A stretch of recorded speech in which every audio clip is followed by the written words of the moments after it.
भाई मैं झेल के आया हूँ रुद्रा फिल्म। मतलब झेलना ही बोलते हैं, देखना नहीं बोलते। इंटरवल जब हुआ पिक्चर का तो मैंने फैसला किया कि नहीं, मैं इंटरवल पे उठ के नहीं जाऊंगा इस पिक्चर से। मैं 140 रुपये दिए हैं टिकट के, जो इस फिल्म की क्वालिटी के हिसाब से पूरा 164 रुपये ज़्यादा थे, क्योंकि 24 रुपये तो मुझे, और मेरा 140 वापस करके 24 रुपया तो और मुझे मिलना चाहिए पेट्रोल जो जलाया मैंने थिएटर तक जाने का। तो मैंने इंटरवल पे सोचा मैं सोऊंगा। मैंने फिर 5-10 मिनट की और देखी, क्योंकि फिल्म का बैकग्राउंड म्यूज़िक इतना शोर वाला है ना कि नींद नहीं आ रही थी। मैंने देखा 5-10 मिनट, तो वो एक सीन है कि हीरोइन का बाप है, वो मुस्लिम है, उसको विलन गोली मार देता है, वो मर जाता है। तो वो 1970-80 की फिल्मों में होता था ना कि सरदार मरा तो वाहे गुरु बोल के मरता था, या हिंदू मरा तो जय भवानी बोल के मरता था। तो इसमें वो अपना कुछ कलमा वलमा पढ़ के मरता है। तो भाई मैंने कहा छोड़ो, अब नहीं मैं आगे झेल सकता। मैं उठा और मैं निकल के आ गया थिएटर से। गुरु, इस फ़िल्म का जो हीरो है ना वो थोड़ा-सा सुपर हीरो है, युद्रा उसका नाम है। बचपन से ही पूत के पग पालने में दिखते हैं ना, बचपन से ही उसके लक्षण हैं। वो छिपकली पालता है, बच्चे पालते हैं, कुत्ता, बिल्ली, खरगोश, तितली, कछुआ, ये छिपकली पालता है ये आदमी। मतलब ठीक है भाई, चलो जो भी कॉन्सेप्ट दिखाया। और इसको एक सुपर पावर है, इसमें कितने भी घूंसे, लात, थप्पड़, गोली मार दो, इस ये मरता नहीं है, ये ज़िंदा होके आ जाता है।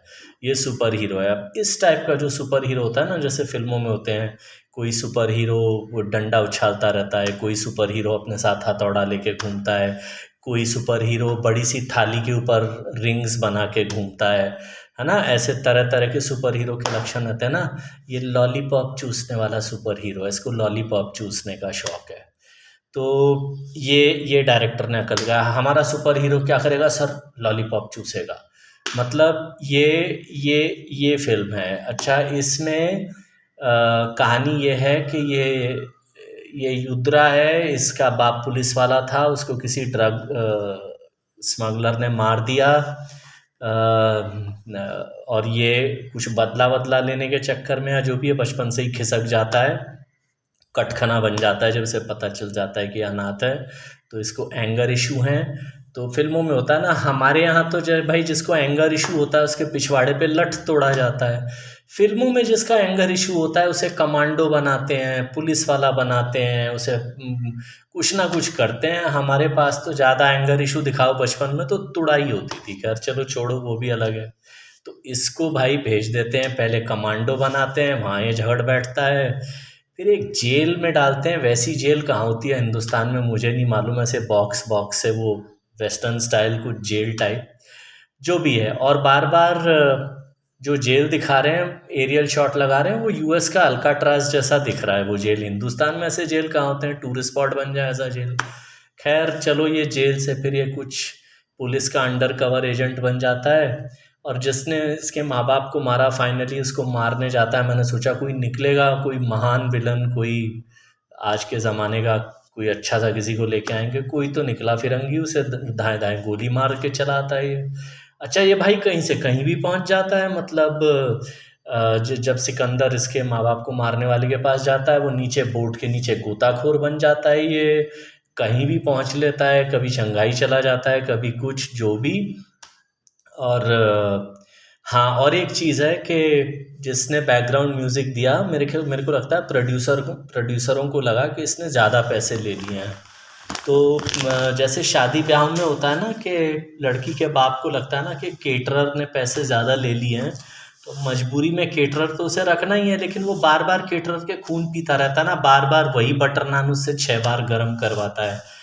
उसी तरह से इस फिल्म के बैकग्राउंड म्यूजिक वाले को, शायद प्रोड्यूसरों को लगा कि इसने पैसे ज़्यादा लिए हैं, तो उससे कह दिया अबे तू कम से कम 36 टाइप का बैकग्राउंड म्यूजिक लगाएगा। तो हर सीन में, मतलब बैकग्राउंड म्यूजिक एक बार शुरू होता है इस पिक्चर का, इसकी इस पूरी पिक्चर में साइलेंट मोमेंट कितने थे मुझे याद नहीं। कभी ढेरे टैटे, कभी धड़ धड़ धड़ धड़, कभी ढुंचुक ढुंचुक, कभी उसके, और उसके हिसाब से चाइना में पहुंच गए तो चाइनीज़ गाने का कुछ बैकग्राउंड म्यूजिक, ये वो। मैं सर पकड़ के बैठा हुआ था कि यार ये क्या हुआ, पर चलो छोड़ो।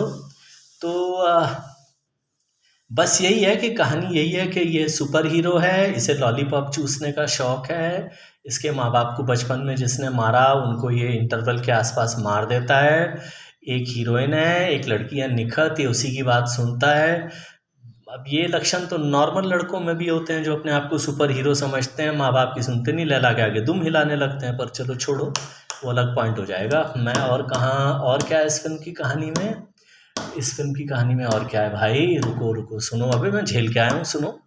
तो हाँ, बस यही है कि इंटरवल के आसपास से पकड़ा जाता है, इसके ऊपर शक होता है, तो ये हीरोइन के बाप को, जो पुलिस वाला है जिसने इसको लगाया इस काम पे, उसको गोली मार देते हैं। और वही मैंने कहा ना कि वो अपना कलमा पढ़ता है, मैंने कहा अब ना होगा मुझसे, मैं चला जाता हूँ। तो और क्या है इस फ़िल्म में, बस यही है, यही है। वो तरह-तरह की रंग-बिरंगी जो लॉलीपॉप चूसता है वो देखना है तो चले जाओ, और तरह-तरह का उल्टा-सीधा बैकग्राउंड म्यूज़िक सुनना है तो चले जाओ बस। और हाँ, गाने ऐसे हैं, हट हवा आने दे, हट हवा आने दे, ऐसे गाने हैं, म्यूज़िक के नाम पे ये है। बस ये है भाई, मैं देख के आया हूँ, बस थोड़ा देख-वेख लेना, शेयर कर लेना, लाइक कर लेना, थोड़े फॉलोअर बन जाना, इससे ज़रूरी यही, इतना ही कर दो मेरे लिए।